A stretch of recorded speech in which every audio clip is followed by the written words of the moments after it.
الحمد للہ وکفی والصلاة والسلام علی عبادہ الذین اصطفیٰ، خصوصاً علی افضلہم وخاتم النبیین محمد الامین وعلی آلہ وصحبہ اجمعین۔ اما بعد فاعوذ باللہ من الشیطان الرجیم، بسم اللہ الرحمن الرحیم۔ افتطمعون ان یؤمنوا لکم وقد کان فریق منہم یسمعون کلام اللہ ثم یحرفونہ من بعد ما عقلوہ وہم یعلمون۔ صدق اللہ العظیم۔ رب اشرح لی صدری ویسر لی امری واحلل عقدۃ من لسانی یفقہوا قولی۔ اللہم ربنا الہمنا رشدنا واعذنا من شرور انفسنا۔ اللہم ارنا الحق حقا وارزقنا اتباعہ وارنا الباطل باطلا وارزقنا اجتنابہ۔ اللہم وفقنا لما تحب وترضى۔ اللہم ربنا آنس وحشتنا فی قبورنا وارحمنا بالقرآن العظیم۔ اللہم اجعلہ لنا اماما ونورا وہدى ورحمہ۔ اللہم ذکرنا منہ ما نسینا وعلمنا منہ ما جہلنا وارزقنا تلاوتہ آناء اللیل وآناء النہار واجعلہ لنا حجۃ یا رب العالمین، آمین۔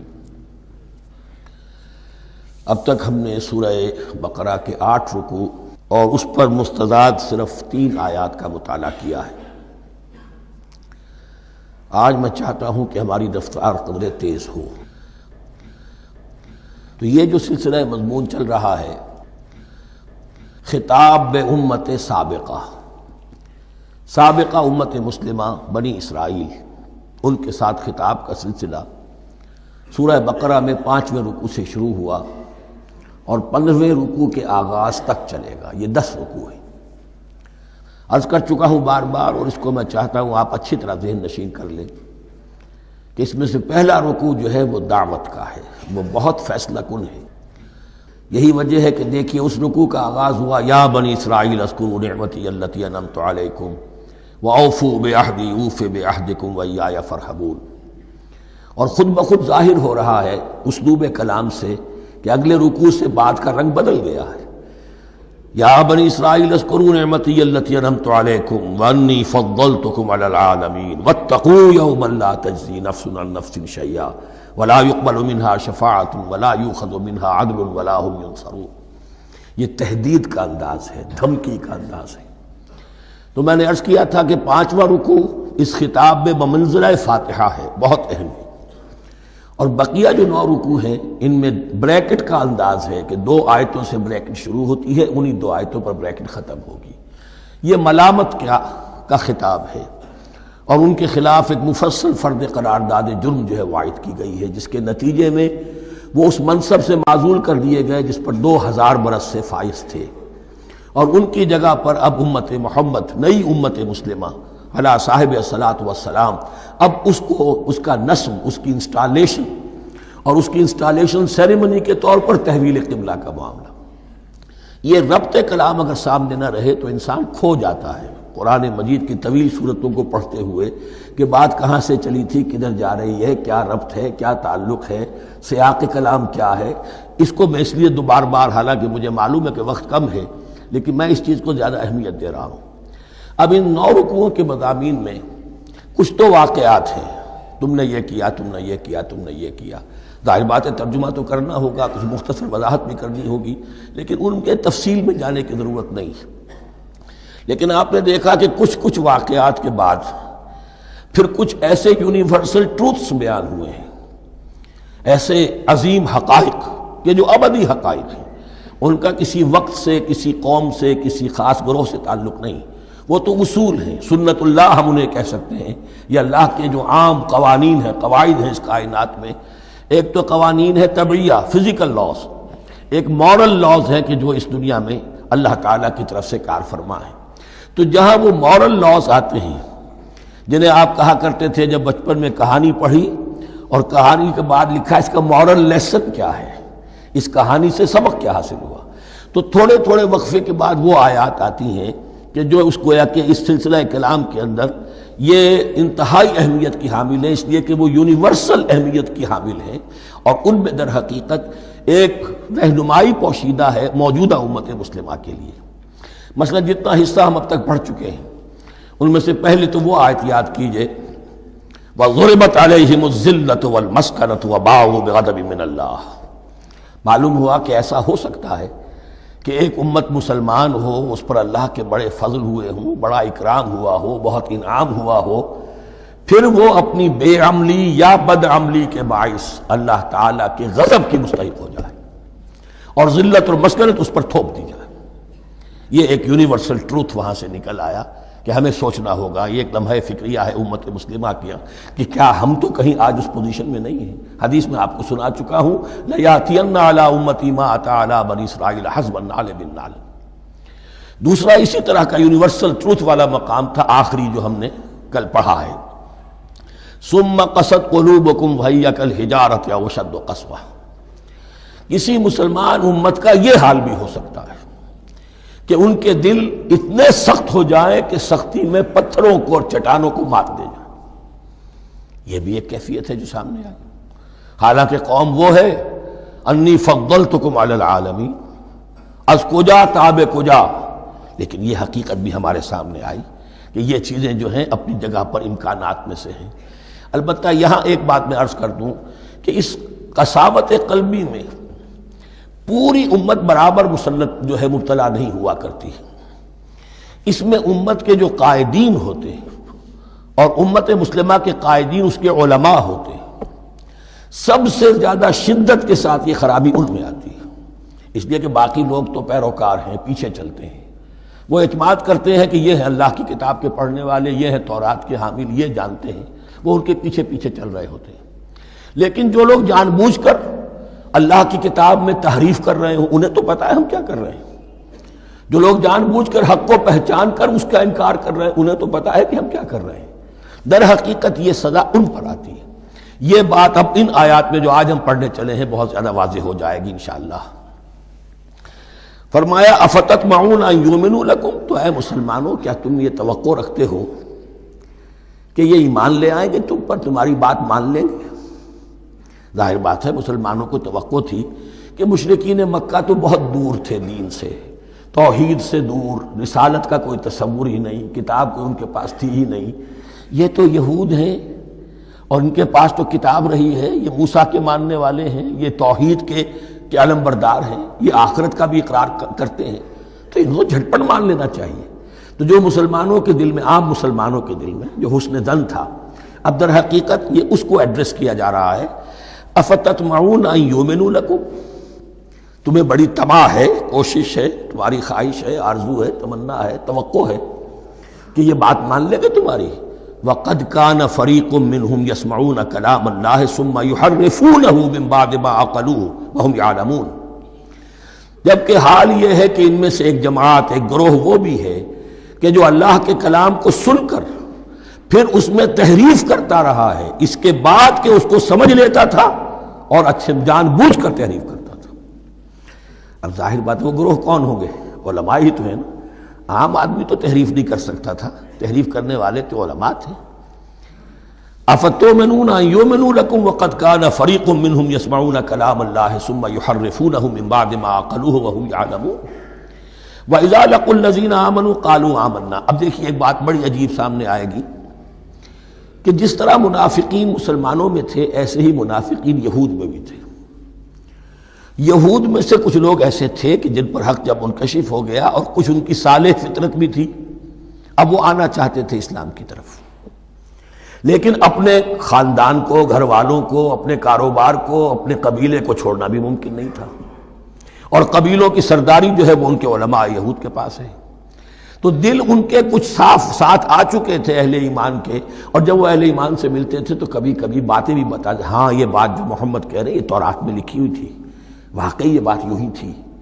اب اس کے بعد جب وہ جاتے تھے اپنے شیاطین کے پاس، وہی شیاطین ان کے علماء، ان کے بڑے سرکردہ لوگ، تو وہ جا کر انہیں ڈانٹ ڈپٹ کرتے تھے، بے وقوفو یہ کیا کر رہے ہو، تم یہ بات بتا رہے ہو انہیں تاکہ اللہ کے ہاں جا کر وہ تم پر حجت قائم کریں کہ انہیں پتا تھا اور پھر بھی انہوں نے نہیں مانا۔ اب یہ ان کا آپس کا مکالمہ ہو رہا ہے۔ وَإِذَا لَقُوا الَّذِينَ آمَنُوا قَالُوا آمَنَّا، اور ان میں سے کچھ لوگ ہیں کہ جب ملتے ہیں اہل ایمان سے تو وہ کہتے ہیں ہم ایمان لے آئے۔ وَإِذَا خَلَا بَعْضُهُمْ إِلَىٰ بَعْضٍ، اور جب وہ خلوت میں ہوتے ہیں ایک دوسرے کے ساتھ، قالوا، وہ کہتے ہیں أَتُحَدِّثُونَهُمْ، کیا تم بتا رہے ہو ان کو، بما فتح اللہ علیکم، وہ باتیں جو اللہ نے کھولی ہیں تم پر، لِيُحَاجُّوكُمْ بِهِ عِندَ رَبِّكُمْ، کہ وہ تم پر حجت قائم کریں تمہارے رب کے پاس، کہ اللہ اس نے مانا تھا کہ ہاں تورات میں یہ ہے، تو تم ذرا عقل سے کام لو، اور یہ حقیقتیں جو تورات کے ذریعے سے ہمیں معلوم ہے ان مسلمانوں کو مت بتاؤ۔ اس پر اللہ کا تبصرہ کیا ہے؟ افلا تعقلون، یہ تو ابھی انہی کا قول ختم ہوا کہ کیا تم عقل نہیں ہے کہ تم ایسا بیوقوفی کا کام کر رہے ہو۔ اولا یعلمون، یہ تبصرہ اللہ کا ہے، تو کیا یہ لوگ نہیں جانتے ان اللہ یعلم ما یسرون وما یعلنون، کہ اللہ تو جانتا ہے وہ سب کچھ بھی جو وہ چھپاتے ہیں اور وہ سب کچھ بھی جسے وہ ظاہر کرتے ہیں۔ تو چاہے یہ باتیں مسلمانوں کو بتاؤ نہ بتاؤ، اللہ کی طرف سے تو محاسبہ ہو ہی جانا ہے، لہذا یہ بھی ان کی ناسمجھی کی دلیل ہے۔ اب آ رہی ہے وہ اصل اہم بات جو میں نے آج ابتدا میں بیان کر دی تھی، وَمِنْهُمْ أُمِّيُّونَ، ان میں سے بھی ایک طبقہ تو ہے ان پڑھ لوگوں کا۔ اب دیکھیے امی اصل میں تو ایک طرح سے کہنا چاہیے کہ مشرکین عرب کے لیے لفظ ہے قرآن مجید میں، کیوں؟ ان کے اندر پڑھنے لکھنے کا رواج بھی نہیں تھا، کوئی آسمانی کتاب بھی ان کے پاس نہیں تھی۔ لیکن اب یہود کے بارے میں کہا جا رہا ہے، جیسے آج مسلمان ہیں کہ اکثر و بیشتر مسلمان تو جاہل ہیں، چاہے پی ایچ ڈی کیا ہوا ہو، پی ایچ ڈی تو فزکس میں کیا ہوا ہے، قرآن کی الف بیتیں نہیں آتی، دین کے جو ہیں مبادی تک سے ناواقف ہیں، بہت پڑھے لکھے، اس کو ہمارے بعد لوگ کہتے ہیں پڑھے لکھے جاہل۔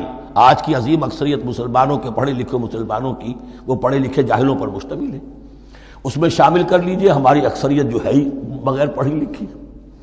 تو اب انہیں کیا پتہ، وہ تو سارا اعتماد کریں گے علماء پر، کوئی بریلوی ہیں بریلوی علماء پر اعتماد کریں گے، کوئی دیوبندی ہے وہ دیوبندی علماء پر اعتماد کریں گے، کوئی اہل حدیث ہے وہ اہل حدیث علماء پر اعتماد کریں گے۔ منہم امیون، اب امیون کا سہارا کیا ہوتا ہے؟ منہم امیون لا یعلمون الکتاب الا امانیہ، وہ کتاب سے تو واقف نہیں ہوتے، اپنی کچھ خواہشات ہیں کہ جن کو جانتے ہیں۔ یہ خواہشات بعد میں کھل جائے گا، یہ خواہشات کیا ہیں؟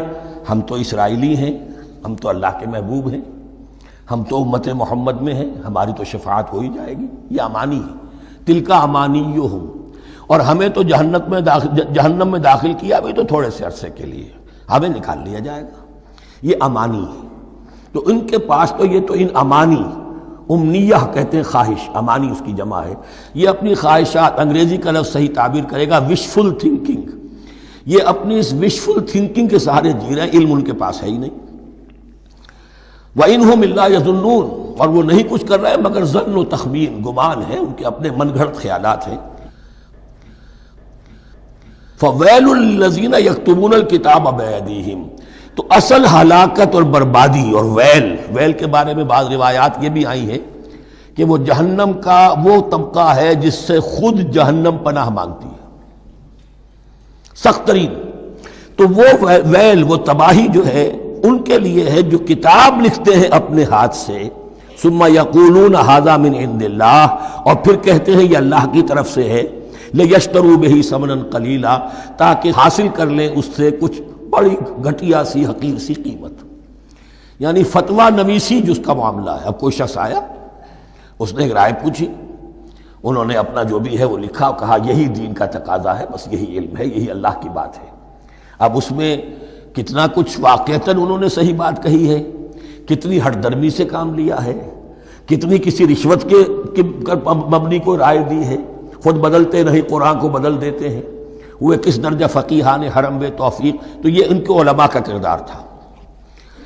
ثم یقولون ھذا من عند اللہ لیشتروا بہ ثمنا قلیلا فویل لہم مما کتبت ایدیہم، تو ہلاکت اور بربادی ہے ان کے لیے اس چیز سے کہ جو ان کے ہاتھوں نے لکھی، وویل لہم مما یکسبون، اور ان کے لیے ہلاکت اور بربادی ہے اس کمائی سے جو وہ کر رہے ہیں۔ یہ سارا دھندا جو ہے فتویٰ فروشی کا اور دین فروشی کا، اس کے لیے تباہی وہ اپنے لیے مول لے رہے ہیں، اس سے کوئی ان کو اللہ تعالیٰ کے ہاں کوئی اجر و ثواب نہیں ملے گا۔ وقالوا، اب یہ آگے امانی، وقالوا لن تمسنا النار الا ایاما معدودہ، وہ کہتے ہیں ہمیں تو آگ چھو ہی نہیں سکتی، ہاں گنتی کے چند دن، صرف یہ کہ دوسروں کی آنکھوں میں دھول جھونکنے کے لیے کہ کوئی اعتراض نہ کر دے، اللہ ہمیں آگ میں پھینکا جا رہا اور ان کو نہیں پھینکا جا رہا، یہ ہم سے بھی بدتر تھے کردار میں، تو شاید ان کا منہ بند کرنے کے لیے چند دن کے لیے ہمیں جہنم میں ڈال دیں گے، پھر فوراً نکال لیں۔ وقالوا لن تمسنا النار الا ایاما معدودہ، اور وہ کہتے ہیں کہ نہیں چھو سکتی ہمیں آگ مگر گنتی کے چند دن۔ قل اتخذتم عند اللہ عہدا، ان سے کہیے کیا تم نے اللہ سے کوئی عہد لے لیا ہے، کوئی قول و قرار ہو گیا ہے؟ فلن یخلف اللہ عہدہ، کہ تمہیں یہ یقین ہے کہ اللہ اپنے عہد کے خلاف نہیں کرے گا؟ ام تقولون علی اللہ ما لا تعلمون، یا تم اللہ کی طرف اس بات کی نسبت کر رہے ہو، تہمت لگا رہے ہو، جڑ رہے ہو یہ بات اللہ پر جو تم نہیں جانتے، جس کے لیے تمہارے پاس کوئی علم نہیں ہے۔ بلا من کسب سیئۃ، اب یہ انتہائی وہ یونیورسل ٹروتھس جو ہیں جو میں نے کہا تھا، ابدی حقائق، اس کی عظیم ترین حقیقت آ رہی ہے، نوٹ کیجئے۔ بلا، کیوں نہیں، من کسب سیئۃ، جس شخص نے جان بوجھ کر ایک گناہ کمایا، لیکن گناہ بڑا، کبائر، صغائر نہیں، سیئۃ، یہ اس کی جو تنکیر ہے وہ ایک کا فائدہ بھی دے رہی ہے اور تفخیم کا بھی۔ جس نے بھی جان بوجھ کر کسبا، ایک گناہ کمایا، فاحاطت بہ خطیئتہ، اور اس کی خطا نے اس کا گھیراؤ کر لیا، یعنی ایک ہی گناہ ہے، سود کھا رہا ہے، باقی نماز ہے، تہجد ہے، یہ ہے وہ ہے، لیکن اس ایک گناہ کی برائی بھی اتنی اس کے گرد جو ہے چھا جائے گی کہ پھر اس کی یہ ساری نیکیاں ختم ہو کر رہ جائیں، ایک گناہ۔ بلا من کسب سیئۃ واحاطت بہ خطیئتہ فاولئک اصحاب النار هم فیہا خالدون۔ اس میں ہمارے مفسرین نے یہ لکھا ہے کہ اس کی خطا کاری اتنی اس کے اوپر چھا جائے کہ ایمان کا کوئی اثر باقی نہ رہے۔ اور المعاصی برید الکفر، یہ علماء کے ہاں اصول ہے کہ یہ جو گناہ ہوتے ہیں یہ ڈاک ہے کفر کی، ہوتے ہوتے گناہ پر مداومت اگر اس پر چلتا ہے تو اصل میں ہوتے ہوتے ہوتا یہ ہے کہ اسے پتہ بھی نہیں ہوتا، وہ اپنے آپ کو مسلمان سمجھتا ہے، اندر سے ایمان ختم ہو چکا ہوتا ہے۔ دیمک کی طرح جو ہے وہ دروازے کی چوکھٹ جو ہے کھائی گئی، اوپر صرف ایک ونیئر لگا ہوا ہے جو نظر نہیں آ رہا۔ یہ عقل جو ہے اللہ نے دیمک کو بھی دی ہے کہ چھوٹی سی چھپٹی چھوڑ دینا تاکہ دھوکہ کھاتے رہیں لوگ گھر والے، باقی یہ کہ اندر سے کھوکھلا کر دیا۔ اولئک اصحاب النار، یہ آگ والے ہیں، ہم فیہا خالدون، جو اس میں ہمیشہ ہمیشہ رہیں گے۔ یہ ہے قاعدہ کلیہ، قرآن کا قطعی اور ابدی فیصلہ۔ والذین آمنوا وعملوا الصالحات، ہاں اس کے برعکس جو لوگ ایمان لائیں اور نیک عمل کریں۔ اب نیک عمل میں ہر شخص نے اپنا اپنا نظریہ بنا رکھا ہے۔ مراد نیک عمل قرآن مجید کا کیا ہے؟ دین کے سارے تقاضوں کو ادا کرنا، وہ نیک عمل ہوگا۔ آپ نے ایک نیکی لے لی، یتیم خانہ کھول دیا، بڑی فاؤنڈیشن بنا دی، بیواؤں کا انتظام ہو رہا ہے، لیکن کاروبار میں سودی لین دین ہے، جھوٹ ہے، فریب ہے، دھوکہ ہے، سب چل رہا ہے، تو یہ نہیں ہے۔ دین کے تقاضے یہ بھی ہے کہ دین کو قائم کرنے کی جد و جہد میں لگو، اس کی شرائط پوری کرو۔ تو فرمایا والذین آمنوا وعملوا الصالحات اولئک اصحاب الجنہ ہم فیہا خالدون، وہ ہیں جنت والے اور وہ اس میں ہمیشہ ہمیشہ رہیں گے۔ وَإِذْ أَخَذْنَا مِيثَاقَ بَنِي إِسْرَائِيلَ لَا تَعْبُدُونَ إِلَّا اللَّهَ، اور یاد کرو جب کہ ہم نے بنی اسرائیل سے عہد لیا تھا تم نہیں عبادت کرو گے کسی کی سوائے اللہ کے۔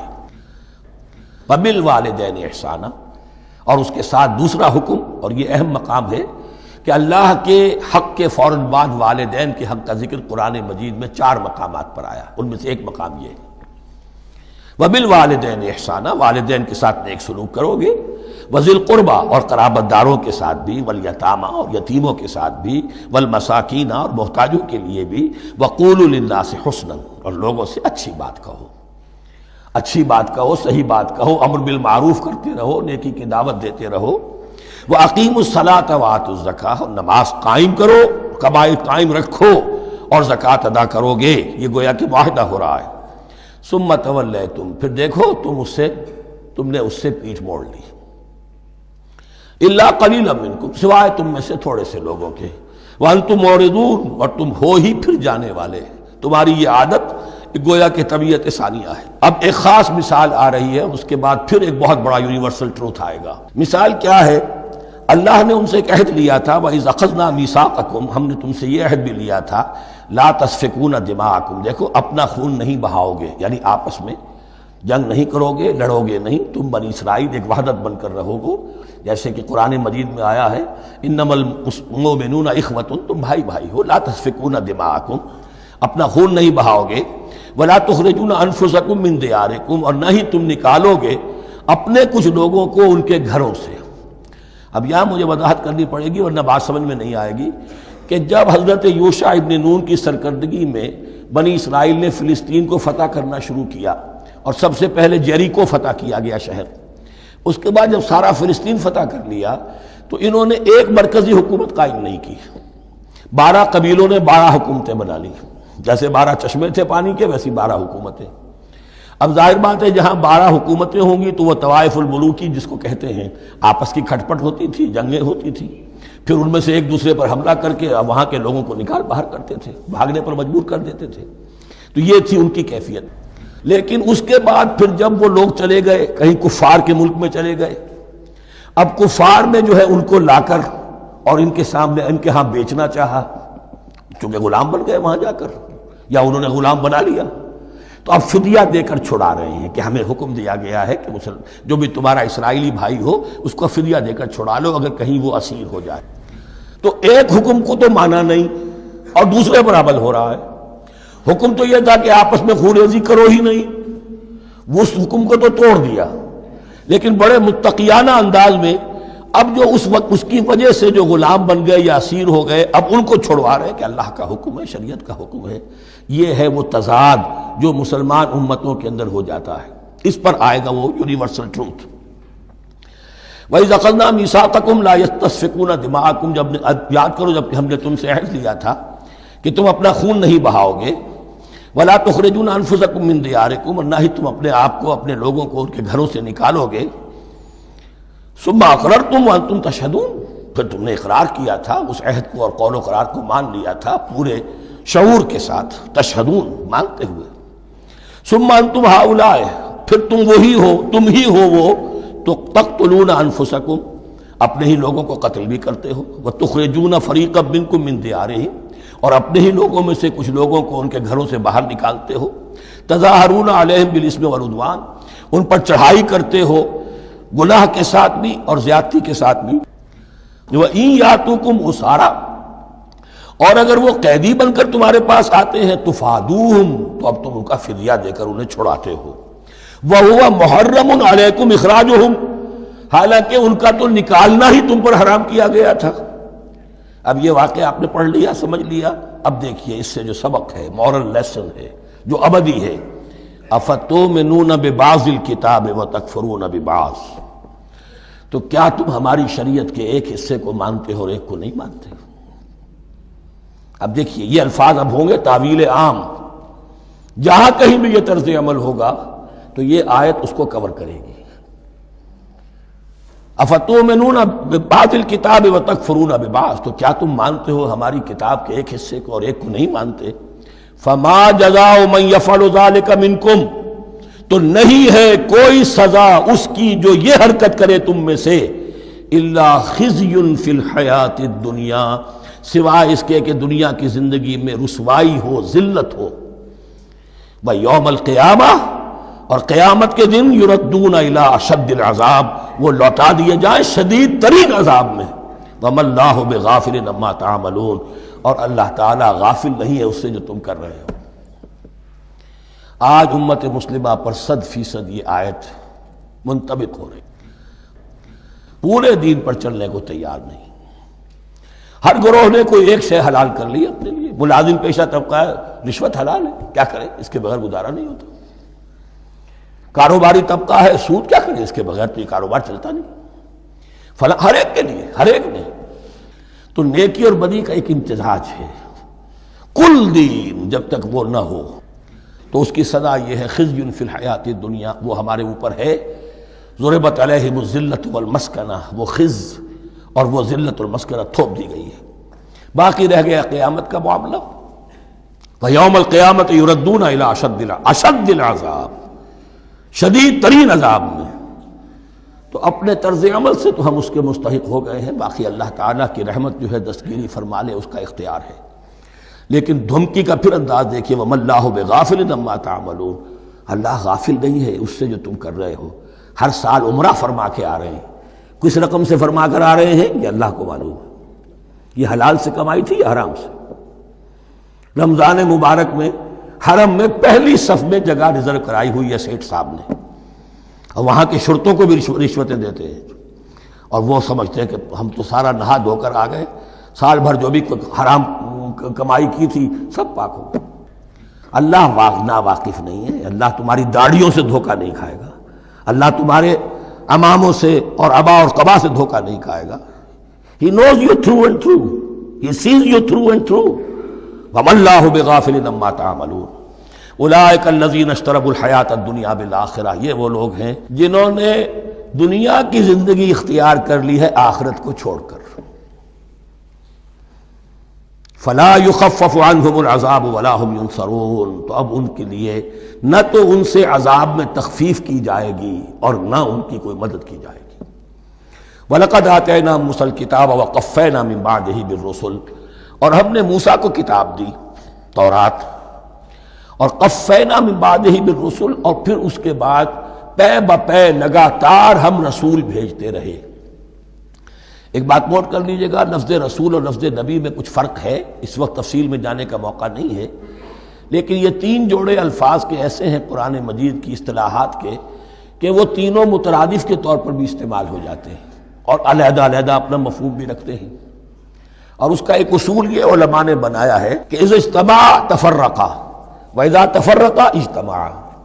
ایک ہے ایمان اور اسلام، اب یہ بھی مسلم مومن ایک ہی شے ہے، لیکن یہ کہ ایک شے تو نہیں ہے، کچھ فرق بھی ہے۔ کہیں جہاں ان دونوں الفاظ کو لایا جائے گا بالمقابل تو فرق نظر آ جائے گا، لیکن عام طور پر مسلم کی جگہ مومن، مومن کی جگہ مسلم استعمال ہو جائے گا۔ call the rose by any name it will smell as sweet۔ اس طرح جہاد اور قتال کا معاملہ ہے، دو الفاظ ہیں، مختلف ہیں، مفہوم جدا بھی ہے لیکن ایک دوسرے کی جگہ آ بھی جائیں گے۔ تیسرے نبی اور رسول، فرق ہے، ہر نبی رسول نہیں ہوتا، ہر رسول نبی ہے، یعنی نبی عام ہے، رسول خاص ہے۔ نبی کو جب کسی خاص قوم کی طرف معین طور پر بھیج دیا جاتا ہے تب وہ رسول ہو جاتا ہے، اس سے پہلے اس کی حیثیت ایک ولی اللہ کی ہے، بہت اعلیٰ درجے کا اللہ کا دوست اور ولی جس پر وحی آ رہی ہے۔ عام ولی اللہ میں اور نبی میں فرق یہ ہے، ان پر وحی آتی ہے، ان پر وحی نہیں آتی۔ لیکن اس نبی کو اگر اب آپ بھیج دیں گے کہ جاؤ اذهب الى فرعون، اب وہ رسول ہو گئے، جاؤ اب مدین کی طرف، الى مدین اخاہم شعیبا، اب رسول ہو گئے۔ تو یہ فرق ہے نبی اور رسول کا۔ جیسے آپ کے ہاں سی ایس پی کارڈر ہے، اب وہ ڈی سی بھی لگ سکتا ہے، کہیں وہ جوائنٹ سیکرٹری لگا ہوا ہے، کہیں ناپسندیدہ آدمی ہے تو او ایس ڈی لگایا ہوا ہے کہیں، لیکن اس کا کارڈر برقرار رہے گا، سی ایس پی تو ہے وہ۔ اسی اعتبار سے ہر نبی ہر حال میں نبی ہے، لیکن اس کو اضافی کیفیت ملتی ہے رسول کی۔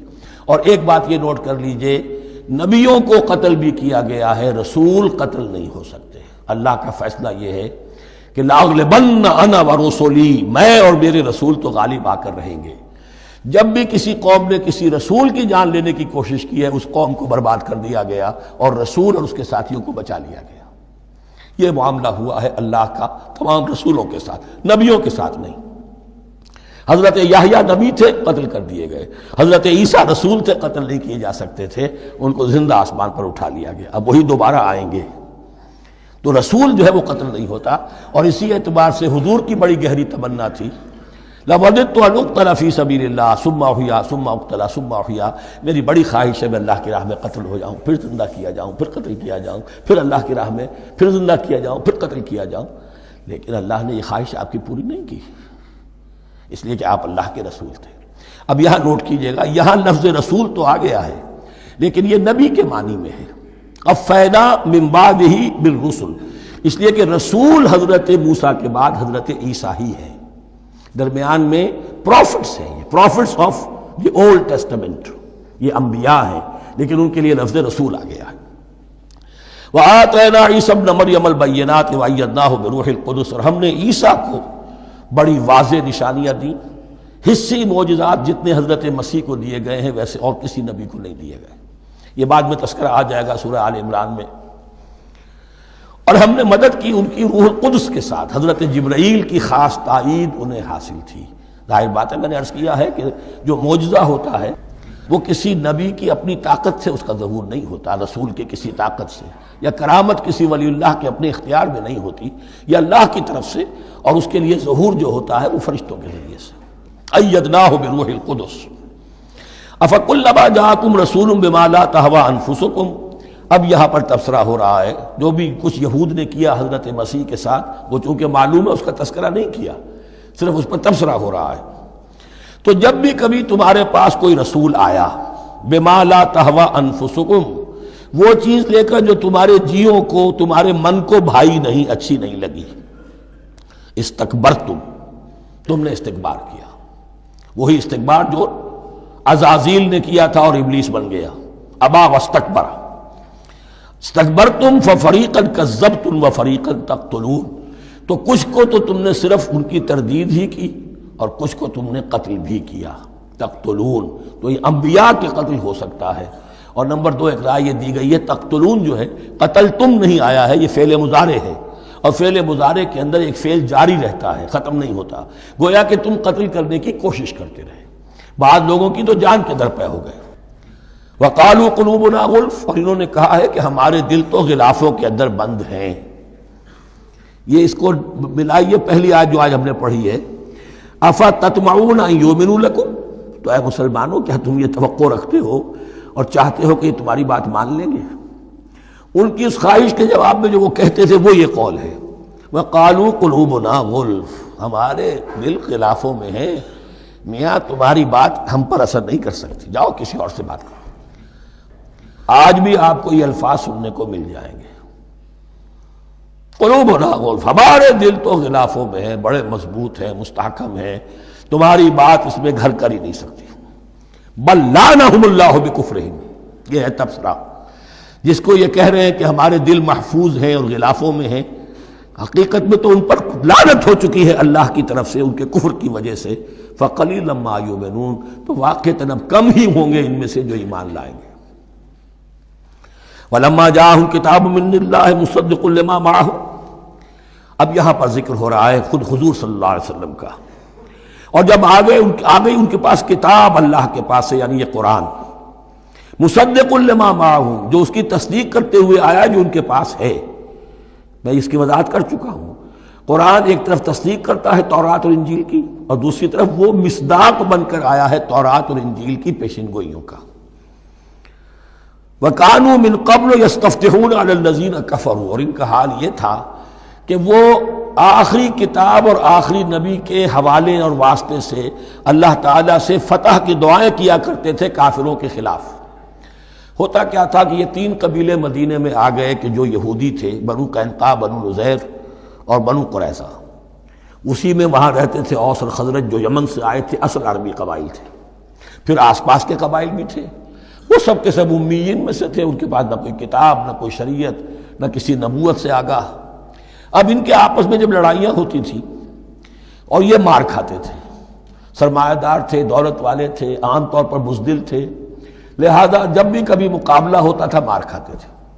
تو وہاں یہ کہا کرتے تھے کہ ابھی تو تم ہمیں مار لیتے ہو، دبا لیتے ہو، نبی آخری زمان کی آنے کا وقت آ چکا ہے، وہ نئی کتاب لے کر آئیں گے، جب وہ آئیں گے ہم ان کے ساتھ ہو کر جب تم سے جنگ کریں گے تو تم ہمیں شکست نہیں دے سکو گے، ہمیں فتح حاصل ہوگی۔ اور دعا کیا کرتے تھے اللہ اس نبی آخر الزمان کا ظہور جلد ہو تاکہ اس کے واسطے سے اور اس کے ذریعے سے اس کے صدقے ہمیں فتح مل سکے۔ یہ دعائیں تھیں، چونکہ خزرج اور اوس کے لوگوں نے ان کی یہ دعائیں سنی ہوئی تھیں۔ یہی وجہ ہے کہ حج میں سن 11 نبوی کے حج میں یا سن 10 نبوی کے حج میں جب وہاں پر 6 آدمیوں سے حضور نے بات کی جو خزرج کے تھے، سب کے سب انہوں نے کلنکھیوں سے ایک دوسرے کو دیکھا، معلوم ہوتا ہے یہ وہی نبی ہے جن کا ذکر یہ یہودی کرتے ہیں، تو اس سے پہلے کہ وہ ایمان لائے تم ایمان لے آؤ۔ گویا کہ وہ علم بالواسطہ طور پر جو انہیں پہنچا تھا وہ ان کے لیے کتنا بڑا سرمایہ بن گیا، ان کی نجات کا ذریعہ بن گیا۔ اور وہ علم جو ان کے پاس تھا تعصب کی وجہ سے اور تکبر کی وجہ سے وہ اسی طرح رہ گئے. فذهب الله بنورهم وتركهم في ظلمات لا يبصرون صم بكم عمي فهم لا يرجعون. ولما جاءهم كتاب من عند الله مصدق لما معهم وكانوا من قبل يستفتحون على الذين كفروا فلما جاءهم ما عرفوا كفروا. تو جب ان کے پاس آ گئے وہ چیز جسے انہوں نے پہچان لیا پھر انہوں نے کفر کیا. فلعنت اللہ علی الکافرین. تو اللہ کی لعنت ہے ایسے کافروں پر. بئس ما اشتروا به انفسهم ان يكفروا بما انزل الله بغيا ان ينزل الله من فضله على من يشاء من عباده. بہت بری شے ہے جس کے عوض کہ انہوں نے اپنی جانوں کو فروخت کر دیا. یعنی دنیا کا حقیر سا نفع، یہاں کی حقیر سی مسندیں، یہاں کا جو بھی چودراہٹیں ہیں، جو بھی ان کی حیثیت ہے، صرف اس کا قربانی دینے کو تیار نہیں. یہی تو سبب ہے، اس کی وجہ سے کفر کر رہے ہیں پہچان کر. تو بری ہے وہ شے جس کے لیے انہوں نے اپنے آپ کو بیچ دیا. ان یکفروا کہ وہ کفر کر رہے ہیں اس وجہ سے بما انزل اللہ بغیا جو اللہ نے نازل فرمایا ہے. اور کفر کیوں کر رہے ہیں؟ اس زدم زدہ میں ان ینزل اللہ من فضلہ علی من یشاء من عبادہ کہ اللہ تعالیٰ نے نازل کر دیا ہے اپنے اس فضل میں سے اپنے بندوں میں سے جس پر چاہا. وہ اس امید میں تھے کہ وہ اسرائیلی ہی ہوگا. جب 1400 برس تک نبوت ہمارے پاس رہی، اب فترت کا زمانہ ہے، 600 برس گزر گئے، اب آخری نبی آنا ہے. ان کو گمان یہ تھا وہ ہم میں سے ہی ہوگا. یہاں یہ ہوا کہ یہ رحمت اللہ کی اور یہ فضل جو ہے بنی اسماعیل پر ہو گیا. اس کی وجہ سے زدم زدہ بغین، اس بغین کے لفظ کو اچھی طرح نوٹ کر لیجئے. یہ اختلاف جو ہوتا ہے دین میں اس کا اصل سبب یہ بغین کا لفظ آئے گا بار بار قرآن مجید میں. یہ بغین کیا ہے؟ جس سے عہد حاضر کے ایک خاص جو مکتب فکر ہے سائیکالوجی کا، ایڈلر کا، اس میں یہ قرار دیا گیا ہے کہ انسان کے جو موٹیوز ہیں، جو اس کا انسٹنکٹس ہیں، ان میں ایک بہت پاورفل موٹیو جو ہے to dominate, urge to dominate. میں اس کی بات کیوں مانوں، یہ کیوں نہ میری مانے، یہ ڈومینیشن. تو بغین، بغیا کے معنی بھی ہے حد سے بڑھنا، تجاوز کرنا. تو وہ اپنی حد سے بڑھ کر دوسروں کے اوپر روب گانٹھنے کے لیے یہ سارا انہوں نے کیا اس وجہ سے کہ بنی اسماعیل کے ایک شخص محمد صلی اللہ علیہ وسلم پر اللہ تعالیٰ نے یہ رحمت نازل فرما دی. فباؤوا بغضب علی غضب. تو وہ لوٹے غضب پر غضب لے کر، یعنی تہ بر تہ غضب ہے ان پر اللہ تعالیٰ کا. وَلِلْكَافِرِينَ عَذَابٌ مُّهِينٌ. اور ایسے کافروں کے لیے اہانت آمیز، مہین اہانت سے بنا ہے، اہانت آمیز عذاب ہے. وَإِذَا قِيلَ لَهُمْ آمِنُوا بِمَا أَنزَلَ اللَّهُ. اور جب ان سے کہا جاتا ایمان لاؤ اس پر جو اللہ نے نازل فرمایا، قَالُوا نُؤْمِنُ بِمَا أُنزِلَ عَلَيْنَا. ہم ایمان رکھتے ہیں اس پر جو ہم پر نازل ہوا. وَيَكْفُرُونَ بِمَا وَرَاهُ. اور وہ کفر کر رہے ہیں جو اس کے پیچھے ہے. انہوں نے انجیل کا کفر کیا، حضرت مسیح کو نہیں مانا. انہوں نے محمد کا کفر کیا ہے صلی اللہ علیہ وسلم، اور قرآن کو نہیں مانا. وَهُوَ الْحَقُّ مُصَدِّقًا لِمَا مَعَهُمْ. اور وہ کفر کر رہے ہیں حالانکہ وہ حق ہے، سچ ہے، درست ہے، اور تصدیق کرتے ہوئے آیا ہے اس کی جو ان کے پاس ہے. قل، اے نبی ان سے کہیے، فَلِمَ تَقْتُلُونَ أَنبِيَاءَ اللَّهِ. یہاں وہ لفظ واضح ہو گیا. تو پھر کیوں تم قتل کرتے رہے ہو اللہ کے نبیوں کو من قبل، اس سے پہلے. ایسے ہی حق پرست ہو، ایسے ہی جو کچھ تم پر نازل کیا گیا اس پر ایمان رکھنے والے ہو، تو تم نے نبیوں کو کیوں قتل کیا؟ تم نے زکریا کو کیوں قتل کیا علیہ الصلوۃ والسلام؟ تم نے یحییٰ کو کیوں قتل کیا علیہ الصلوۃ والسلام؟ تمہارے تو ہاتھ جو ہے نبیوں کے خون سے آلودہ ہیں. فَلِمَ تَقْتُلُونَ أَنبِيَاءَ اللَّهِ مِن قَبْلِ إِن كُنتُم مُّؤْمِنِينَ. اگر واقعتاً تم ایمان والے ہو. وَلَقَدْ جَاءَكُم مُوسَىٰ بِالْبَيِّنَاتِ. تمہارے پاس موسیٰ آئے تھے کھلی تعلیمات لے کر، واضح معجزے لے کر. ثُمَّ اتَّخَذْتُمُ الْعِجْلَ مِن بَعْدِهِ. پھر تم نے اس کے بعد اس کی غیر حاضری میں بچھڑے کو اپنا معبود بنا لیا. وَأَنْتُمْ ظَالِمُونَ. اور تم ظالم ہو. وَإِذْ أَخَذْنَا مِيثَاقَكُمْ وَرَفَعْنَا فَوْقَكُمُ الطُّورَ. یاد کرو جب کہ ہم نے تم سے عہد لیا تھا اور تمہارے اوپر کوہ طور کو معلق کر دیا تھا. خُذُوا مَا آتَيْنَاكُمْ بِقُوَّةٍ. پکڑو اس کو مضبوطی کے ساتھ جو ہم نے تمہیں دیا ہے. وَاسْمَعُوا. اور سنو. قَالُوا سَمِعْنَا وَعَصَيْنَا. انہوں نے کہا ہم نے سنا اور نافرمانی کی. یہ ان کی ایک اور بیماری تھی، الفاظ کو ذرا سا چکر دے کر ایسے پڑھنا کہ مفہوم جو ہے بالکل بدل جائے۔ کوئی اعتراض کرے تو کہے گا کوئی شخص کہ اپنے کانوں کا جا کے میل نکلوائیے، میں نے تو اطعنا کہا تھا، آپ کو اسینا سننے میں آ گیا۔ لیکن وہ اپنے لوگ جو ہوتے تھے ان کے منافقوں کے، اور آپس میں جو ہوتے تھے وہی منافق اس وقت حضرت موسیٰ کے ساتھ، کردار تو ایک ہی رہا ہے ہمیشہ سے۔ اس کردار کے لوگ جو ہیں یہ حرکتیں کرتے تھے، اور پھر ان سے سرزنش کی جاتی کہ بھائی ہم نے تو کہا تھا سمعنا و اطعنا، آپ کے اپنی سماعت میں کوئی خلل ہوگا۔ قالوا سمعنا و عصینا، ہم نے سنا اور ہم نے رد کیا، نافرمانی کی۔ وَأُشْرِبُوا فِي قُلُوبِهِمُ الْعِجْلَ بِكُفْرِهِمْ، اور ان کے اس کفر کی پاداش میں یا کفران نعمت کی سزا کے طور پر ان کے دلوں میں بچھڑے کی محبت اور تقدس جو ہے وہ پلا دیا گیا۔ قُلْ بِئْسَ مَا يَأْمُرُكُمْ بِهِ إِيمَانُكُمْ إِن كُنتُم مُّؤْمِنِينَ، کہیے ان سے بری ہیں یہ باتیں، برا ہے وہ جس کا کہ حکم دے رہا ہے تمہیں تمہارا ایمان کے ساتھ یہ حرکتیں۔ ان کنتم مومنین، اگر تم مومن ہو تو کیا ایمان کے ساتھ یہ حرکتیں ممکن ہوتی ہیں؟ قل ان كانت لكم الدار الآخرة عند الله خالصة من دون الناس فتمنوا الموت ان كنتم صادقین۔ پھر یہ ایک یونیورسل ٹروتھ آ رہا ہے، بہت اہم، اس کو کرتے ہوئے خود انٹروسپیکشن کی ضرورت ہے پڑھتے ہوئے، کیونکہ ان کا یہ خیال تھا نحن ابناء اللہ واحباؤہ، ہم تو اللہ کے بڑے چہیتے ہیں، بڑے لاڈلے ہیں، اولیاء ہیں، ہم پسندیدہ لوگ ہیں، we are the chosen people of the Lord, یہ ان کا کہنا جو ہے یہ تو ان کی بڑی کھلی بات ہے۔ اور ان کا کہنا ہے کہ آخرت کا گھر تو ہمارے لیے ہے ہی ہے، اٹھا لو۔ اب دیکھیے لٹمس ٹیسٹ ان کے سامنے رکھا جا رہا ہے، لیکن یہ لٹمس ٹیسٹ میرے اور آپ کے لیے بھی ہے۔ قل ان كانت لكم الدار الآخرة عند اللہ خالصة من دون الناس، اے نبی ان سے کہیے کہ اگر تمہارے لیے آخرت کا گھر اللہ کے پاس خالص کر لیا گیا ہے دوسرے لوگوں کو چھوڑ کر، یعنی تمہاری ریزرویشن ہو چکی ہے وہاں، تمہارے لیے تو جنت ہی جنت ہے، فتمنوا الموت ان کنتم صادقین، تو اگر تم سچے ہو تو تمہیں موت کی تمنا کرنی چاہیے، موت کی تمنا کرو۔ اگر اتنا ہی یقین ہے جنت میں داخل ہونے کا تو دنیا میں رہنا تم پر گراں ہونا چاہیے۔ یہاں کی تو بہت سی کلفتیں ہیں، بہت سی محنتیں ہیں، مشقتیں ہیں، کتنی کوفت اٹھانی پڑ جاتی ہے۔ یقین اگر ہو کہ آخرت ہے اور وہاں میرا مقام جنت میں ہے تو زندگی تو لائبلٹی معلوم ہونی چاہیے، ایسٹ معلوم نہیں ہونا چاہیے۔ پھر تو دنیا سجن نظر آنی چاہیے، جیسا کہ حدیث میں فرمایا گیا الدنیا سجن المومن و جنت الکافر، یعنی کم سے کم یہ کہ دنیا میں زیادہ رہنے کی آرزو تو نہ ہو، یہ کم سے کم ہے۔ آخرت پر ایمان، اور اگر اپنا معاملہ اللہ کے ساتھ خلوص پر ہے، دھوکے بازی پہ نہیں ہے، بل الانسان علی نفسہ بصیرہ، ہر انسان کو معلوم ہے میں کہاں کھڑا ہوں۔ آپ کا دل آپ کو بتا دے گا آپ اللہ کے ساتھ دھوکے بازی کر رہے ہیں یا آپ کا معاملہ اللہ کے ساتھ خلوص و اخلاص پر مبنی ہے۔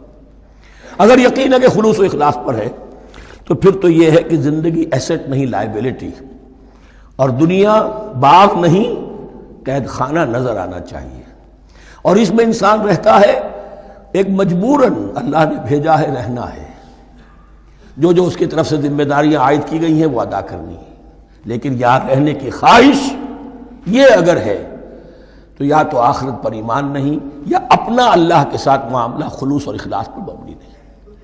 دس از دی لٹمس ٹیسٹ۔ فتمنوا الموت ان کنتم صادقین ولن یتمنوہ ابدا، اور یہ ہرگز نہیں کریں گے تمنا اس کی، موت کی، بما قدمت ایدیہم، بسبب ان کرتوتوں کے جو ان کے ہاتھوں نے آگے بھیجے ہوئے ہیں۔ ہر شخص کو معلوم ہے میں نے کیا کمائی کی ہے، کیا بھیجی ہے۔ واللہ علیم بالظالمین، اور اللہ ان ظالموں سے بخوبی واقف ہے۔ وَلَتَجِدَنَّهُمْ أَحْرَصَ النَّاسِ عَلَىٰ حَيَاةٍ، اور تم انہیں دیکھو گے اس دنیا کی زندگی پر تمام انسانوں سے بڑھ کر حریص ہیں۔ وَمِنَ الَّذِينَ أَشْرَكُوا، یہاں تک کہ مشرکوں سے زیادہ حریص ہیں۔ اور یہ بات صحیح ہے، اہل ایمان کے ساتھ مقابلہ مشرکین نے کیا، کھل کر میدان میں آ کر کیا، ڈٹ کر کیا، اپنی جانیں اپنے باطل معبودوں کے لیے قربان کی۔ یہودی نہیں لڑ سکے، من ورائے جدر، فصیلوں کے پیچھے سے اور ادھر سے، لیکن سامنے آ کر مقابلہ نہیں کر سکے، اس لیے کہ انہیں جانیں بہت عزیز تھی۔ وَلَتَجِدَنَّهُمْ أَحْرَصَ النَّاسِ عَلَىٰ حَيَاةٍ وَمِنَ الَّذِينَ أَشْرَكُوا، حتیٰ یہ کہ مشرکین سے بھی زیادہ یہ دنیا کی زندگی کے حریص ہیں. یود احدہم لو یعمر الف سنہ، ان میں سے ہر ایک کی یہ خواہش ہے کہ کسی طرح اس کی عمر 1000 برس ہو جائے. وما ہوا بمزحزحہ من العذاب ان یعمر، اور اگر ان کو معمر کر بھی دیا جائے، طویل زندگی دے بھی دی جائے، تو عذاب سے تو چھٹکارا نہیں ملے گا. آخرت تو بالآخر تو آنی ہے. واللہ بصیر بما یعملون، اور اللہ دیکھ رہا ہے جو کچھ کہ وہ کر رہے ہیں. قل من کان عدوا لجبریل فانہ نزلہ علی قلبک. اب جیسا کہ میں نے عرض کیا کہ ان کا خیال یہ تھا کہ آخری نبوت کا وقت تو قریب ہے، ہوگا وہ کوئی اسرائیلی، ہوگا ہم میں سے. معاملہ ہو گیا تلپٹ. اللہ نے ان کی آزمائش اتنی بڑی کر لی کہ جنہیں حقیر سمجھتے تھے، بڑی امیین ہیں، ان پڑھ ہیں، نہ ان کے پاس کتاب، نہ کوئی شریعت، نہ کوئی قانون، نہ کوئی ضابطہ، کچھ بھی نہیں. اللہ نے ان میں سے ایک آدمی کو، ایک شخص کو چن لیا. لہذا ان کے لیے اب ان کے اندر دشمنی پیدا ہوئی. کس سے؟ گالیاں دینے لگے حضرت جبرائیل کو. اس نے دشمنی کی ہمارے ساتھ. آ تو رہا تھا پیغام ہم میں سے کسی کے لیے، لے گیا ادھر. اور یہ بات آپ کو شاید بڑی عجیب لگے، لیکن یہ کہ شیخ احمد سرہندی رحمۃ اللہ علیہ نے اپنے مکاتیب میں یہ لکھا ہے کہ اہل تشیع کا ایک فرقہ ایسا بھی رہا ہے، میں نہیں جانتا کہ آج بھی ہے یا نہیں ہے، جس کو غرابیہ کہتے تھے. غرابیہ، ان کا عقیدہ یہ تھا کہ حضرت محمد صلی اللہ علیہ وسلم اور حضرت علی رضی اللہ تعالی عنہ، ان کی ارواح بالکل ایک دوسرے کے ایسے مشابہ تھیں جیسے ایک کوا دوسرے کوے کے مشابہ ہوتا ہے. غراب کوے کو کہتے ہیں. تو جبریل دھوکہ کھا گئے. وہ وہی اللہ نے بھیجی تھی علی کے لیے، لے گئے محمد کے پاس صلی اللہ علیہ وسلم. تو یہ بات جو شیخ احمد سرہندی کی لکھی ہوئی غرابیہ فرقہ ان کا، مجھے یہ نہیں معلوم کہ اب بھی ہیں یا نہیں، لیکن یہ بات یہود کے ہاں جو ہے وہ موجود تھی. اور بات جان لیجئے، لَيَأْتِيَنَّ عَلَىٰ أُمَّتِي مَا أَتَىٰ عَلَىٰ بَنِي إِسْرَائِيلَ حَسْبَ النَّعْلِ بِالنَّعْلِ، اس کی حقیقت اور سے اور منکشف ہوتی چلی جائے گی. تو اب یہاں فرمایا قُلْ مَنْ كَانَ عَدُوًّا لِجِبْرِيلَ، اے نبی کہہ دیجئے جو کوئی بھی دشمن ہو گیا ہو جبرائیل کا، فَإِنَّهُ نَزَّلَهُ عَلَىٰ قَلْبِكَ بِإِذْنِ اللَّهِ، تو اس نے تو نازل کیا ہے اس قرآن کو آپ کے دل پر اللہ کے حکم سے. جبرائیل کا اپنا اختیار تو نہیں تھا. مصدقا لما بین یدیہ، اور یہ تصدیق کرتے ہوئے آیا ہے اس کی جو اس کے سامنے موجود ہے. وہدی وبشریٰ للمؤمنین، اور ہدایت اور بشارت ہے اہل ایمان کے لیے. اور اس کے بعد اب فرمایا جا رہا ہے کہ اللہ اور اس کے رسول اور اس کے ملائکہ یہ ایک آرگینک ہول ہیں، یہ ایک جماعت ہے. ان میں کوئی رکھنا نہیں ہو سکتا، ان میں کوئی اختلاف نہیں ہو سکتا. اگر کوئی جبریل کا دشمن ہے تو وہ اللہ کا دشمن ہے، اگر کوئی اللہ کے سچے رسول کا دشمن ہے تو وہ اللہ کا دشمن ہے، جبریل کا بھی دشمن ہے. من کان عدوا للہ وملائکتہ ورسلہ وجبریل ومیکال فإن اللہ عدو للکافرین. تو کان کھول کر سن لو، جو کوئی بھی دشمن ہے اللہ کا اور اس کے فرشتوں کا اور اس کے رسولوں کا اور جبرائیل کا اور میکائیل کا، تو اللہ تعالیٰ کی طرف سے بھی اعلان ہے کہ اللہ ایسے کافروں کا دشمن ہے. وَلَقَدْ أَنزَلْنَا إِلَيْكَ آيَاتٍ بَيِّنَاتٍ، اور اے نبی ہم نے آپ کی طرف نازل کر دی ہیں روشن آیات. وَمَا يَكْفُرُ بِهَا إِلَّا الْفَاسِقُونَ، اور انکار نہیں کرتے ان کا مگر وہی کہ جو سرکش. وَمَا يُضِلُّ بِهِ إِلَّا الْفَاسِقِينَ، تیسرے رکوع میں جو سورہ بقرہ کے الفاظ آئے تھے. أَوَكُلَّمَا عَاهَدُوا عَهْدًا نَبَذَهُ فَرِيقٌ مِّنْهُمْ، تو جب بھی کبھی انہوں نے کوئی عہد کیا، اللہ سے میثاق کیا، اللہ کے رسولوں سے کوئی عہد کیا، نَبَذَهُ فَرِيقٌ مِّنْهُمْ، ان میں سے ایک گروہ نے اس معاہدے کو پھینک دیا اٹھا کر. بل اکثرهم لا یؤمنون، بلکہ ان کی اکثریت جو ہے ایمان سے خالی ہے. جیسا کہ حال آج امت مسلمہ کا ہے. مسلمان ہیں، ایمان حقیقی، ایمان قلبی، یقین والا ایمان وہ کتنوں کو حاصل ہے. ڈھونڈ اب ان کو چراغ رخ زیبا لے کر. وَلَمَّا جَاءَهُمْ رَسُولٌ مِّنْ عِندِ اللَّهِ مُصَدِّقٌ لِّمَا مَعَهُمْ نَبَذَ فَرِيقٌ مِّنَ الَّذِينَ أُوتُوا الْكِتَابَ، پھر وہی بات.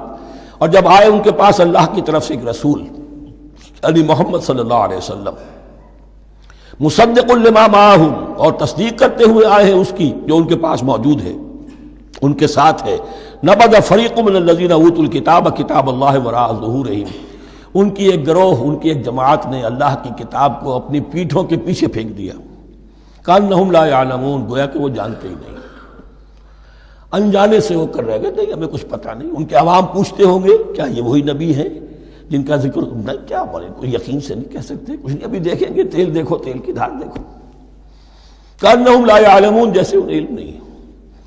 واتبعوا ما تتلو الشیاطین علی ملک سلیمان۔ اب ایک اور حقیقت نوٹ کیجئے، جب کسی مسلمان امت میں دین کی اصل حقیقت، اصل تعلیمات سے بہت پیدا ہوتا ہے تو رجحان کدھر ہو جاتا ہے؟ جادو، ٹونا، ٹوٹکا، تعویذ، عملیات،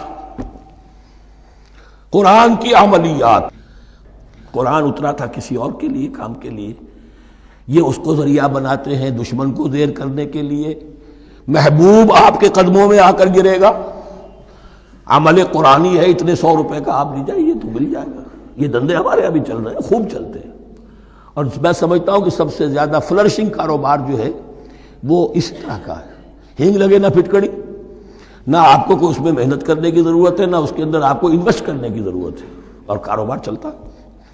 تو وہاں بھی کیا ہوا، واتبعوا، جب دین کی اصل حقیقت کو دور پھینک دیا، انہوں نے پیروی کی اس کی ما تتلو الشیاطین علی ملک سلیمان، جو شیاطین جن جو تھے، علی ملک سلیمان سے مراد ہے علی عہد ملک سلیمان، حضرت سلیمان کے زمانے میں، چونکہ اللہ تعالیٰ نے ان جنات کو حضرت سلیمان کے تابع کر دیا تھا، تو وہاں پر چونکہ ان کا اب جو ہے کوئی میل جول زیادہ تھا لوگوں کے ساتھ، تو وہ انہیں کچھ اس قسم کی چیزیں سکھاتے رہتے تھے، گویا کہ اندر سے تخریب کاری۔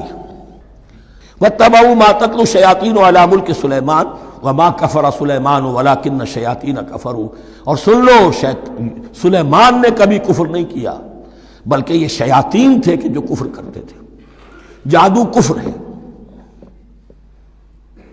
لیکن آپ کو نقش سلیمانی آج تک بھی لفظ ملے گا، نقش سلیمانی۔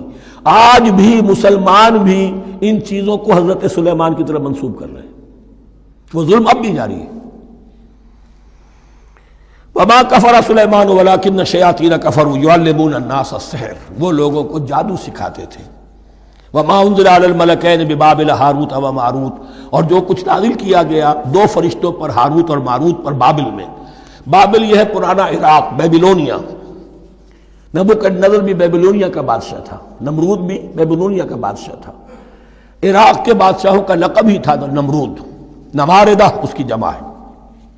تو حضرت سلیمان کی حکومت جب تھی تو وہاں پر یہ لوگ جنات جو ہیں وہ اس قسم کی تخریب کاری کر رہے تھے، تو اللہ تعالیٰ نے آخری آزمائش کے لیے 2 فرشتوں کو زمین پر اتارا، اور وہ انسانی شکل میں لوگوں کو جادو سکھاتے تھے، بتاتے بھی جاتے تھے دیکھو جادو کفر ہے، ہم سے مت سیکھو، لیکن اس کے باوجود لوگ سیکھتے تھے۔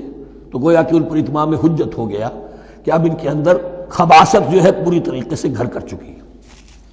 وما یعلمان من احد، اور وہ نہیں سکھاتے تھے کسی کو بھی، حتی یقولا انما نحن فتنۃ فلا تکفر، یہاں تک کہ وہ کہہ دیتے تھے کہ دیکھو ہم تمہاری آزمائش کے لیے بھیجے گئے ہیں، ہم فتنہ ہیں، تو تم کفر مت کرو۔ فیتعلمون منہما ما یفرقون بہ بین المرء وزوجہ، تو وہ سیکھتے تھے ان دونوں سے وہ شے کہ جس کے ذریعے سے تفریق کر سکیں ایک شخص اور اس کی بیوی کے درمیان، تفرقہ ڈالنا گھروں کے اندر، فساد۔ اب بھی یہ عورتوں کے اندر یہ کام بڑی تیزی کے ساتھ چلتے ہیں، تعویذ اور دھاگے اور کیا کچھ گنڈے چلتے ہیں۔ وما هم بضارین بہ من احد، اور نہیں تھے وہ ضرر پہنچانے والے کسی کو کچھ بھی الا باذن اللہ۔ ایمان کا تقاضا یہ ہے کہ چاہے کوئی دوا ہو وہ بھی باذن رب کام کرے گی، ورنہ نہیں۔ کوئی اور اسباب طبیعیہ ہیں، ان کے بھی اثرات ظاہر ہوں گے اگر اللہ چاہے گا، اس کے بغیر کچھ نہیں ہو سکتا۔ جادو کا بھی اثر ہوگا تو اللہ کے اذن سے ہوگا۔ تو بندہ مومن کو ڈٹے رہنا چاہیے اور مقابلہ کرنا چاہیے۔ وما هم بضارین بہ من احد الا باذن اللہ ویتعلمون ما یضرهم ولا ينفعهم، اور وہ سیکھتے تھے ان سے وہ چیزیں جو ان کے لیے مضرت بخش تھیں، ضرر پہنچانے والی، اور انہیں نفع نہیں پہنچاتی تھی۔ وَلَقَدْ عَلِمُوا لَمَنِ اشْتَرَاهُ مَا لَهُ فِي الْآخِرَةِ مِنْ خَلَاقٍ، حالانکہ یہ بات ان کے علم میں آ چکی تھی کہ جس نے بھی اس چیز کو حاصل کیا، جادو سیکھا، اس کا پھر آخرت میں کوئی حصہ نہیں ہے۔ وَلَبِئْسَ مَا شَرَوْا بِهِ أَنفُسَهُمْ، اور بری تھی وہ چیز جس کے لیے انہوں نے اپنے آپ کو فروخت کر دیا۔ لَوْ كَانُوا يَعْلَمُونَ، کاش کہ انہیں علم ہوتا۔ وَلَوْ أَنَّهُمْ آمَنُوا وَاتَّقَوْا، اور اگر وہ ایمان رکھتے اور تقوی کی روش اختیار کرتے، لمثوبۃ من عند اللہ خیر، تو بدلہ پاتے اللہ کی طرف سے بہت ہی اچھا، بہت خیر۔ لو کانوا یعلمون، کاش کہ ان کو معلوم ہوتا۔ یا ایھا الذین آمنوا لا تقولوا راعنا وقولوا انظرنا واسمعوا۔ اب ایک اور مثال ان کی، وہ تو تھے منافقین بنی اسرائیل جن کا ذکر ہوا، سمعنا وعصینا۔ اب یہاں یہ منافقین جو یہاں پر مسلمانوں میں شامل ہو گئے تھے، یہود کے زیر اثر لوگ، اور آ گئے ہیں مسلمانوں میں بھی۔ اب ان کا معاملہ کیا تھا؟ جب حضور صلی اللہ علیہ وسلم کی محفل میں بیٹھتے تھے تو جیسے ہوتا ہے، آپ نے کوئی بات فرمائی تو اگر فرض کیجئے کہ ادھر کے لوگوں نے نہیں سنی، بات سمجھ میں نہیں آئی، تو وہ ان سے درخواست کرتے تھے راعنا، حضور ذرا ہماری رعایت کیجئے، بات کو دوبارہ دہرا دیجئے، ہماری سمجھ میں نہیں آیا۔ اب اس کا وہ کیا کرتے تھے یہودی، یا یہ ان کے یہودیوں کے زیر اثر منافقین؟ راعینا، اے ہمارے چرواہے، گویا کہ دل میں خوش ہو رہے ہیں، خباثت نفس اس کو غذا مل رہی ہے، ہم نے تو راعینا کہہ دیا۔ کسی نے اگر ٹوک دیا، بابا میں نے راعینا کہا تھا، معلوم ہوتا ہے آپ کی سماعت میں اس کو خلل پیدا ہو چکا ہے، یہ انداز۔ تو مسلمانوں سے کہا جا رہا ہے، یہ واحد آیت ہے اس پورے سلسلے میں جس میں خطاب یا ایھا الذین آمنوا سے ہے، لیکن اصل میں روح سخن اب بھی بنی اسرائیل کی شرارت ہے۔ یا ایھا الذین آمنوا لا تقولوا راعنا وقولوا انظرنا واسمعوا۔ دیکھو تم اس لفظ کو چھوڑ دو، اے اہل ایمان تم مت کہا کرو راعنا، تم کہا کرو انظرنا، اے نبی ہماری طرف توجہ فرمائیے یا ہمیں مہلت دیجیے۔ نظر کے دونوں معنی ہیں، دیکھنا، ہمیں دیکھیے، اور انتظار بھی اسی سے بنا ہے، ذرا سی مہلت دیجیے۔ واسمعوا، اور دوسرے یہ کہ توجہ سے سنا کرو تاکہ دوبارہ پوچھنے کی ضرورت ہی پیش نہ آئے۔ وللکافرین عذاب الیم، اور ان کافروں کے لیے تو دردناک عذاب ہے۔ ما یود الذین کفروا من اہل الکتاب ولا المشرکین ان ینزل علیکم من خیر من ربکم، اور نہیں چاہتے وہ لوگ کہ جنہوں نے کفر کیا ہے اہل کتاب میں سے اور مشرکین میں سے بھی، کہ نازل ہو تم پر کوئی بھی خیر تمہاری رب کی طرف سے۔ یہ اہل کتاب بھی اور مشرکین مکہ بھی یہ جل رہے ہیں حسد میں، حسد کی آگ میں، کہ یہ کلام پاک تمہیں کیوں دے دیا گیا، یہ آخری منصب نبوت کا جو ہے خاتم النبیین، یہ منصب جو ہے یہ انہیں کیوں مل گیا؟ وہ نہیں چاہتے کہ کوئی بھی خیر اللہ کی طرف سے تمہیں ملے۔ واللہ یختص برحمتہ من یشاء، حالانکہ یہ اللہ کا پریروگیٹو ہے، اللہ کا فیصلہ ہے، اللہ خاص کر لیتا ہے اپنی رحمت کے لیے جس کو چاہے، یہ اس کا فیصلہ ہے۔ واللہ ذو الفضل العظیم، اور اللہ تعالیٰ بڑے فضل والا ہے۔ ما ننسخ من آیت او ننسها نأت بخیر منہا او مثلہا، ہم نہیں منسوخ کرتے کسی بھی آیت کو یا اسے بھلواتے۔ ایک تو ہے ننسخ، منسوخ کر دینا، ایک ہے حافظے سے ہی کسی کے محو کر دینا۔ ما ننسخ من آیت او ننسها نأت بخیر منہا، تو ہم اس کی جگہ پر اس سے بہتر لے آتے ہیں، او مثلہا، یا ویسی ہی لے آتے ہیں۔ الم تعلم ان اللہ علی کل شیء قدیر، کیا تم یہ نہیں جانتے کہ اللہ تعالیٰ ہر چیز پر قدرت رکھتا ہے، اسے ہر شے کا اختیار ہے۔ الم تعلم ان اللہ لہ ملک السماوات والارض، کیا تم نہیں جانتے کہ اللہ کے لیے ہی اختیار مطلق ہے، بادشاہی ہے آسمانوں اور زمین کی۔ وما لکم من دون اللہ بولی ولا نصیر، اور نہیں ہے تمہارے لیے اللہ کے سوا کوئی بھی نہ ولی اور نہ مددگار۔ بارک اللہ لی ولکم فی القرآن العظیم ونفعنی وإیاکم بالآیات۔